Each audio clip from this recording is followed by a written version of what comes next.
Hello again, folks, and welcome back to Andy Boy Comics and Toys. It's October, so that means it's time for the October Horror-thon. Well, actually, it's not really October, because if all goes according to plan, this is coming out on October 1st, so I'll have shot this in September. But anyway, I picked what I think is a good movie to jump into the horror genre with this month. This is The Fog. The Fog is a movie from 1980. It's made by John Carpenter. It is a horror movie, but it's more of really just a spooky ghost story, is what it is. Basically, the story is about pirate ghosts or something that were cursed by this small town that persecuted them and caused their deaths. Okay, that's kind of the gist of the story that I got from it, and that's about all I'm going to explain to you. This mysterious fog rolls in on the 100th anniversary of this event. The town's celebrating its 100th anniversary, and meanwhile, there's pirate ghosts pop out of the fog and kill people. That's the movie. See you later. No, I'm just kidding. Actually, it is a well-crafted ghost story, if you ask me. The backstory is kind of revealed, and the whole mystery surrounding this initial event gets revealed to you in several different scenes. It's not very heavy-handed exposition. As a matter of fact, you're kind of wondering what the hell's going on for a while. Nobody really knows what's going on here until the very end, and they can just finally at the very end solve this mystery and prevent everybody in the town from dying, or something like that. Brought to you by John Carpenter. You can't have a bad John Carpenter horror movie, can you? Most of the ones I've seen are pretty good. John Carpenter gave us Halloween, The Thing, The Fog, Vampires, Prince of Darkness, Christine, Into the Mouth of Madness. All great horror movies. This one is a little different because it's one of his first, iconic horror movies. You know what I mean? Halloween was a very different kind of horror movie for its time, in that a lot of people say that it created the slasher genre. Halloween was not a traditional horror movie, whereas The Fog is. The Fog deals with ghosts, pirate ghosts. Rather than being an outright scary movie, it's actually kind of just spooky, and eerie is the word I think I would use to describe this entire movie. I would have to say this is actually one of John Carpenter's better horror movies, even though it's not really that scary. Now let me explain. The shot composition is fantastic in this movie. All of the cinematography is great. All the lighting cues are amazing, and all the editing is great. When it comes to making a horror movie and creating a spooky atmosphere, this movie's got it in spades. It also has really good acting and direction in here. There's a lot of big name actors from the 80s, or 1980 rather. You get Tom Atkins. You'll recognize him from Halloween 3. Adrienne Barbeau, this lady.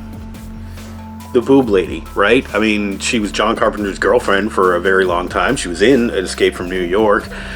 She was also in Swamp Thing, Creep Show, lots of stuff. Everybody knew this lady in the Cannonball Run. Don't forget Cannonball Run. You also get Jamie Lee Curtis. Jamie Lee Curtis, fresh off of Halloween. She doesn't really do very much in this movie, but she's in it and she's good. You get Hal Holbrook, also from Creep Show. Really good, really well-established actor, especially in the 70s.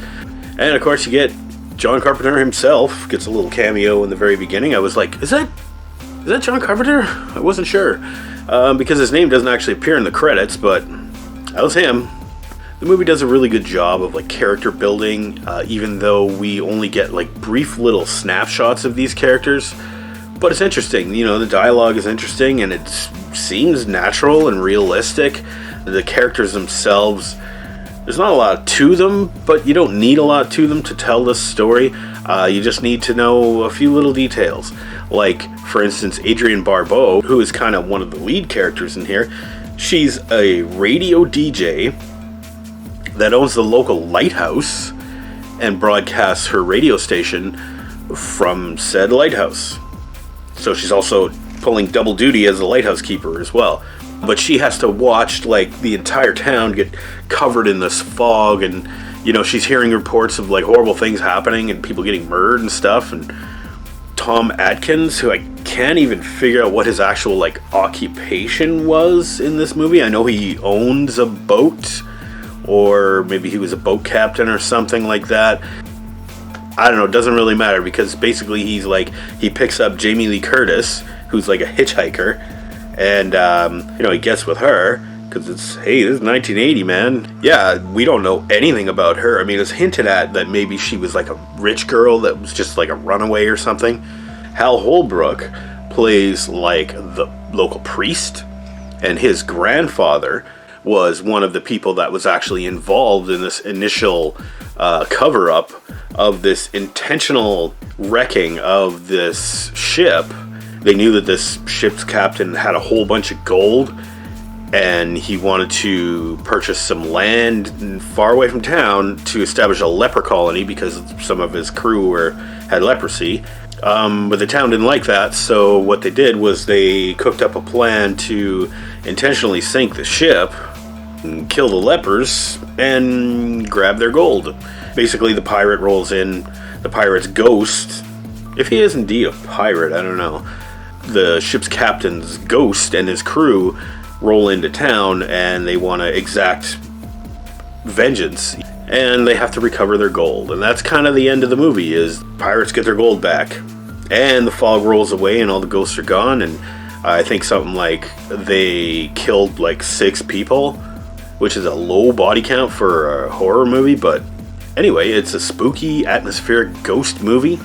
It's very well made and very well acted and very well directed, but it just doesn't have the gore or the scares or the, I guess, uniqueness to set it apart from other kind of run-of-the-mill horror movies back in the day.